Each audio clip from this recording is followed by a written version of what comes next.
খিচুড়ি নিয়ে বসে পড়লাম। বর্ষার বাজার বলে আজকে সবার বাড়িতেই নিশ্চয়ই খিচুড়ি হচ্ছে। তো আমাদের বাড়িতেও অ্যাজ ইউজুয়াল খিচুড়ি হয়েছে, আর এখানে এইসব ভাজা হয়েছে।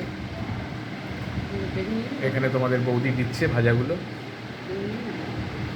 হ্যাঁ গো, তুমি বেগুনি খাবে তো? ওই জন্য মাকে আগে ওষুধ খাইয়ে দিয়েছি, অ্যালার্জির হোমিওপ্যাথি ওষুধ আছে, খাইয়ে দিলাম। আমি ঘিটা নিইনি আজকে, সকালে যেহেতু লুচি খেয়েছি বন্ধুরা, আমি ঘিটা অ্যাভয়েড করলাম। আমি গোল গোল বেগুনি নিয়েছি, পাঁপড় ভাজা নেব।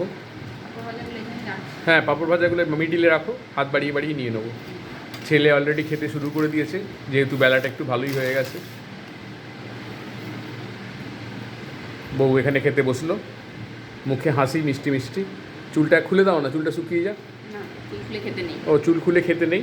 আমাদের হিন্দুদের অনেক, সবাইরই অনেক নিয়ম আছে, হিন্দু বলে কথা নয়। তো এখানেই খাওয়া দাওয়া করছি, এখানেই ব্লগটা শেষ করলাম। শুভ দুপুর, টাটা।